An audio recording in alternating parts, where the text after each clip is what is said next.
Hey friends, it's me, Briona Jolie, and welcome to episode 2 of Soul Led, where we just sit down, chat, talk about the ups, downs, and the turnarounds of living a soul-led life, living a life in connection with our soul and in connection with spirit and connection to this beautiful universe that we are all a part of, where I get to share a little bit about some of the lessons that I'm learning, what is really real and true in my current path, and just here to relate, just here to connect, and just here to speak some truth. So let's get into it.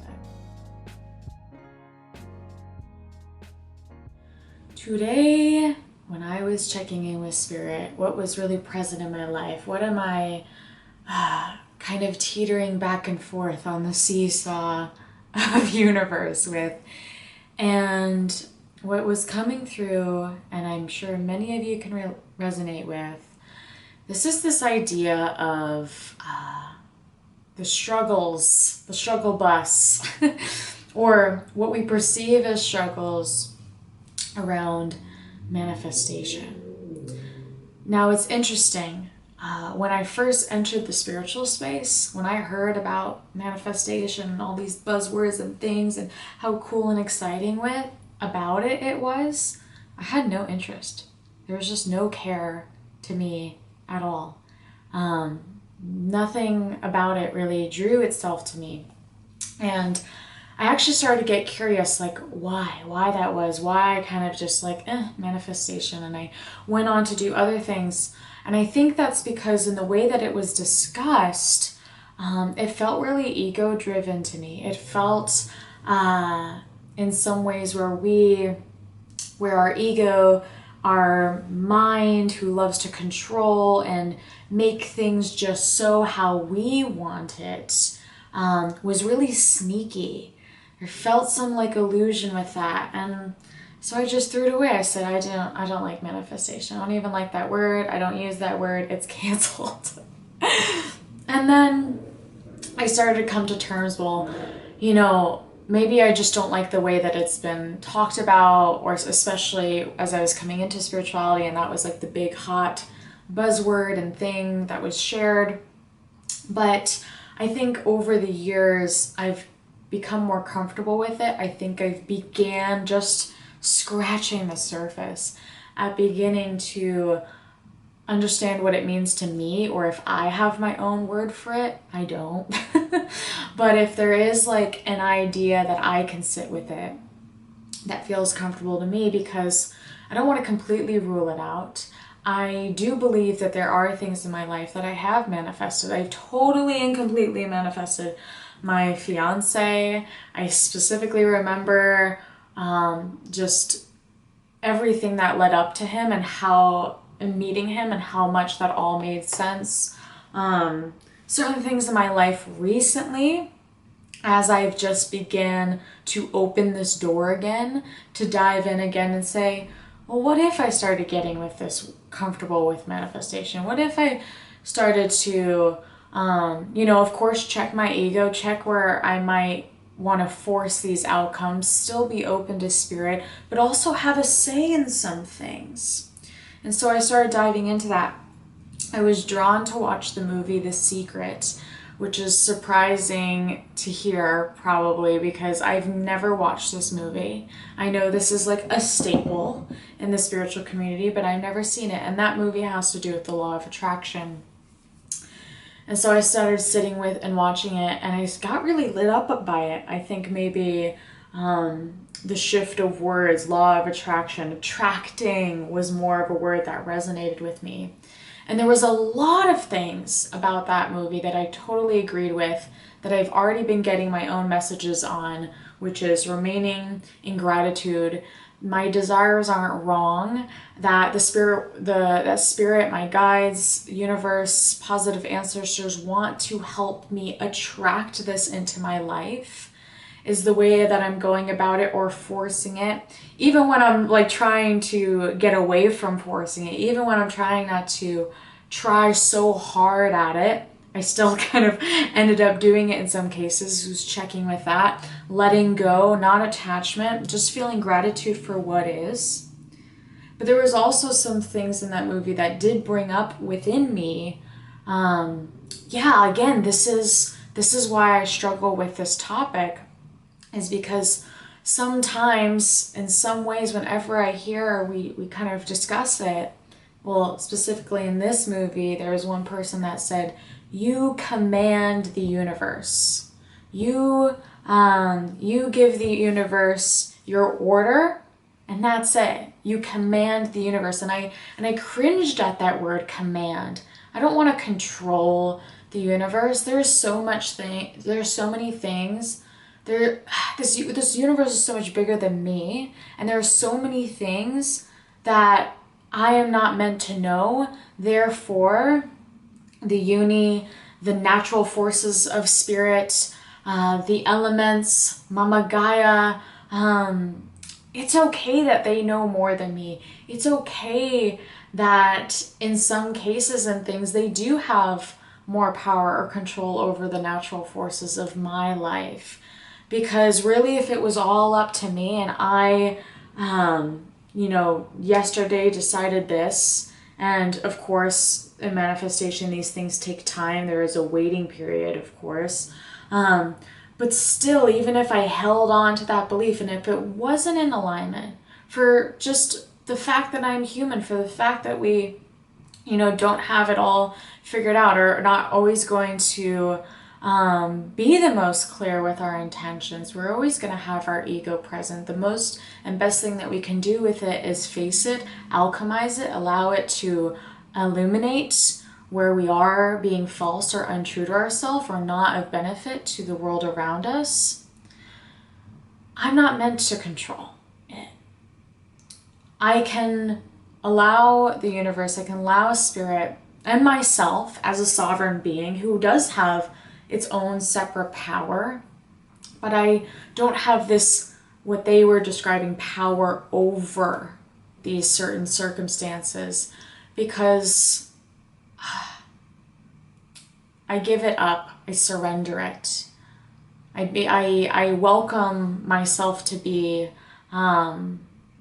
open and willing to be also, while I'm being soul led, be led by it. Be led by the mystery, be led by the unknown, be led by the possibility that what I thought I needed and wanted and desire is not best suited for me, for circumstances that I just need to let go of.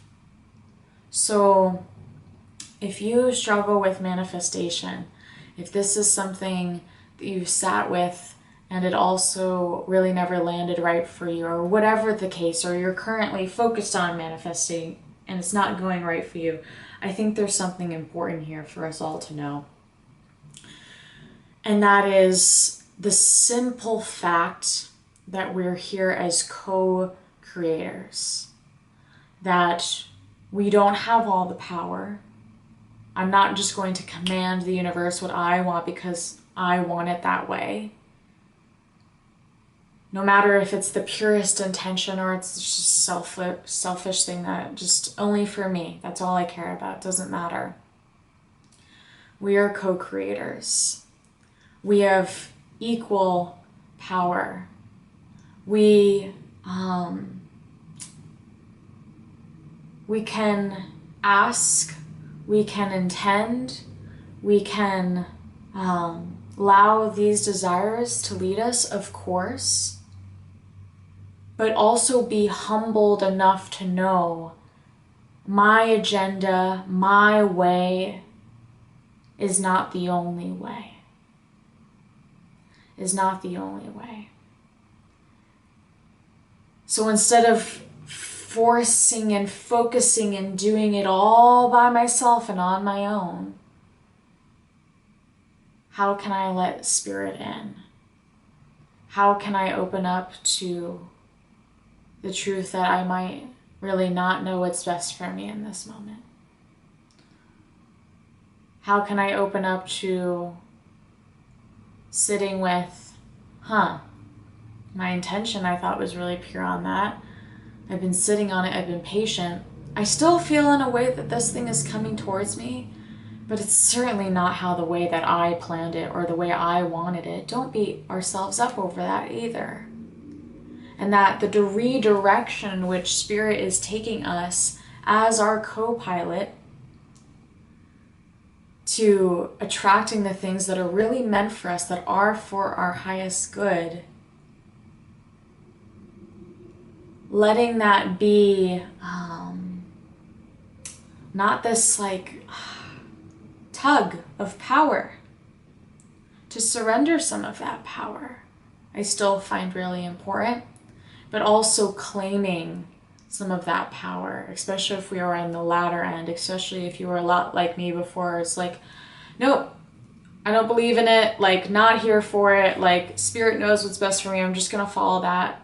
And I think also that brings a lot of peace for those of us who know that that's really tempting and seducing to get easily caught up in, well, I'm just going to control everything. And that's something that I'm working through and breaking within my ancestral patterns, is this need for control, is this need to think logically through things, is this need to do it our way, and that's being the highway. It doesn't need to be that.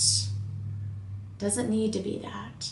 But the power amplifies when we join Spirit in being able to really give and take our suggestions, their suggestions, our guidance, their guidance, our intentions, what we really want to attract, whatever that desire popped in, whether if it's a car or more love, like I don't care.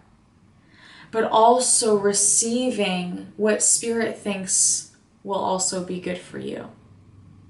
That, I think, is a question that we could be asking ourselves more of, and that when I'm learning feels really good when talking about manifestation or talking about the law of attraction or talking about attracting just more things into my life that, feel really good to have. And I think in a lot of cases could bring me even more joy. Again, that who knows? Who knows? We'll see what Spirit has to say about that. We'll see where they take me on that. But yeah, my suggestion, my inkling, my feeling is important. How can I honor that and honor the guidance and the way of Spirit and the overall universe who is working with me to support me? And even separate from that, where the things are what we've written down in our journal, but just all the things that Spirit has already given to us and is continuing to give us, whether we asked for it or not.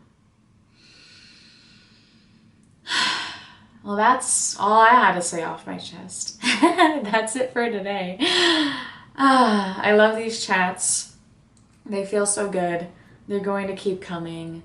Once a month, I'll be here doing these chats with you guys. If you want to subscribe, and if you want to follow me on Instagram, where I share a lot more of my teachings, who I am as a channel, a mentor, how I support people in connecting deeper with Spirit and their gifts through nature and animals and magic and all the things that light my world up.